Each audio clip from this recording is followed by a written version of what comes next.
Hello everybody, and this is my review for Transformers Prime Deluxe Class Bumblebee.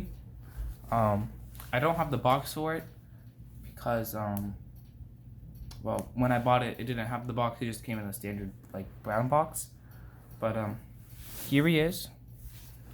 And first thing I want to point out before we start that the door, the roof, and the other roof, when you are in certain lighting, it's more orange. Not sure if you can see it here, but it's more orange than yellow. But that's just something I just wanted to point out really quickly. But this is it in vehicle mode. That's a pretty nice size, actually. Got the back. One thing I don't like is how it's just plain yellow on the back. I'll see if I can get like some detail in here with a Sharpie or something. On the side, you got nice rims. I wish these were kind of silver, but it's fine. The front of the car, I think they did a great job. Other side, same as other. This is the bottom, his feet, his arms, his head. On the top, I also don't have the blasters for him. I don't have the blasters for him. That's another big issue. But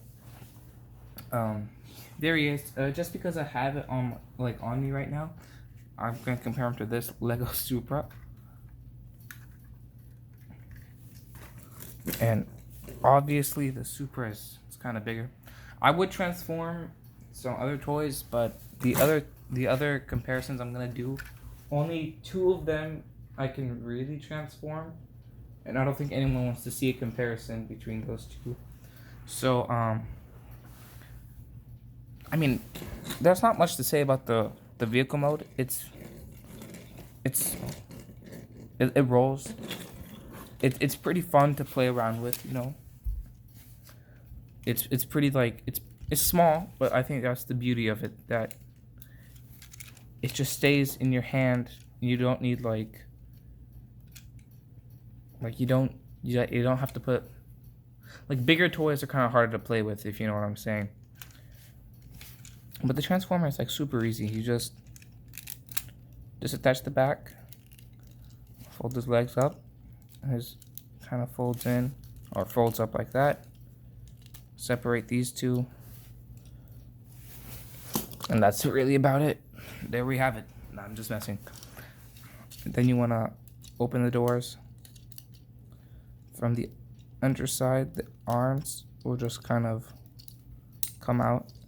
Same thing with this one. Arms kind of rotate outwards. You can really fold them in any way. I just like to tilt them this way. You want to go to the back or the top, take his windshield down or roof, and this part folds in. So you can just fold that in, perfect. Keep this out. And now this transformation is really easy, but it's really fun because you see these two panels where the wheels is. Just try to pull those apart, and as you pull those apart, boom. And then this side, these two where the headlights are, they fold up. They give him that like that. Fix his arms. And then, this is my personal preference. But I like to keep this little roof kind of next to this part. It just looks better in my opinion. Angle the doors how you want them. And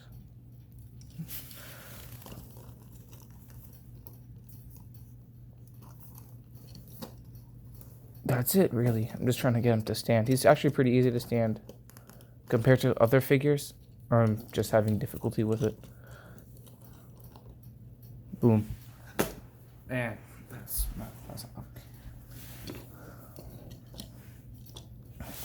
I don't know why he doesn't want to stand right now. He usually does. But that's what it looks like. And before I go into all the detail to it, I think we should get into some comparisons. So let me grab him.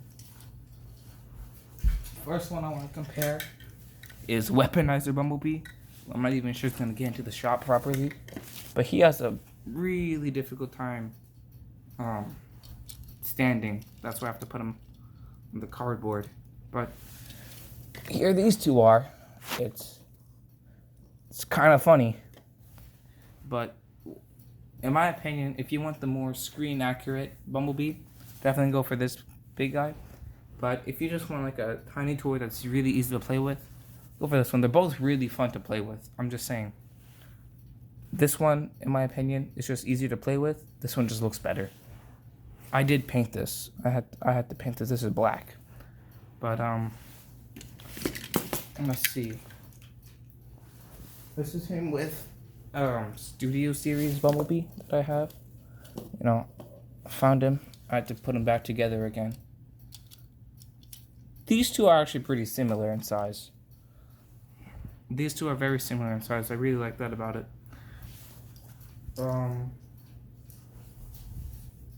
We have the Universal Bumblebee that I got.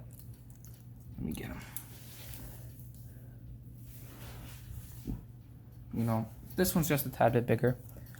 Oh shoot. One thing I will have to say about this toy, he's fun to play with, but kind of a headache to make stop motions with.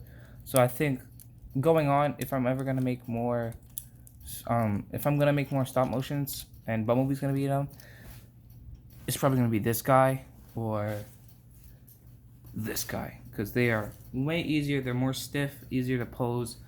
He's kind of loose. I don't know why I won't show, but his legs are kind of hard to pose. So is his arms. So he's just kind of hard to make stop motions with, but really fun to play with. Just because I have Starscream on me, you know, he towers over him kind of. Speaking of Starscream, my Megatron toy, he broke. That's why you haven't seen him. That's the only thing that's delaying the part 8 for Transformers. But once I get him fixed or a new one, I will recontinue that series. Here he is next up. Transformers Prime Optimus, the red one. I mean, red at, like, you know what I mean. You know, I really like the size difference here. I really do. It's really so accurate. But that's that. I forgot, was this Earthbound or I forgot. But G1 looking Prime. War for Cyber. No, it was. I forgot what it was called. The show where he comes in. And then we got Dark of the Moon, Optimus Prime. He's a big fella. Okay, anyways, moving on to him. First thing I want to point off is that his articulation is really good. So we'll start off with the legs. This goes up and down. The knee. Look. The knee. His legs are on a ball joint, so you have that type of motion. Side to side. Think. Now he won't go full 360, but it's really funny. You can do a split. That's what you want. There is no waist articulation, none whatsoever. So we're just gonna move on to his arms, and I'm really impressed with the amount of articulation. So if you can listen. He is on like these like ratchet sort of things, so it makes a really nice noise. So that goes up and down, and this can go full 360. This can go up like that, back there, up like this. This will also go side to side, so that's pretty cool. Same thing with the other arm. His head is also on a ball joint, so you can just go full 360. Cool. His doors obviously move, but not that much. There's not a lot of articulation in them. But that's really about it for the articulation. I'm kind of impressed with how much articulation he has for being such a small toy. what else? Oh, the detail I kind of want to discuss as well. So if you look inside his legs, you can still see like this kind of like resembles what he has going on in the show. It's with both of the legs, you know. Got the silver paint right here. I don't know why they made this black. This was silver or gray. This was black and this was gray, so they kind of got that mixed up. I mean, no, his legs were black. I think his chest was gray. His face has like has nice detail. Plus the light that goes through is very good. I love how this can go up and down. Got fog lights back here on his arms. See a good amount of detail. Flip this under this. This is where his blasters would go. But I don't have them. But his hand, they even got that little like the blue light that he has going on in his hand. Something on the other side. Yeah, I think he's a pretty solid figure, not gonna lie. So his backpack is actually supposed to go down like here, I think. So it's supposed to look like this, but I don't like it because this thing just sticks out. It just kind of sticks out. So I just like having the backpack like this. What else can I say about him?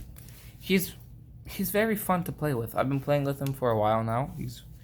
He's super fun to play with. He's super easy to transform. I'll make a how to transform him video, but yeah, one complaint that I might have about this guy is it's just this. I don't like this. If there was a way that you could fold this in or something, I think then this would be like a 10 out of 10 figure. Also, the fact that his like shoulders, like you get used to it, but like initially his shoulders look kind of like draped down. I don't like that. Some very fun stuff about like those are the only like little nitpicks that I don't like. Otherwise, I think he's a really good figure. He's very easy to stand. I don't know why he's not standing right now. Like, let me tell you, I can get him to stand all the time. But see, boom, he's standing. I mean, those are the only two bad things I can really think about. Is his shoulders kind of low, and the behind his head. Otherwise, I really like this toy. Like, the articulation is great. It's fun to play with. I haven't made a stop motion with him yet, but if I do, I feel like it'd be a lot easier. The arms have a lot of articulation. The articulation is great. The overall look of the toy, I really like. I think this is just really good, but too bad they're kind of expensive now. But I got this one at a good deal. Yeah, but I must say this is one of my definitely up there in terms of favorites. But that's about it. See ya.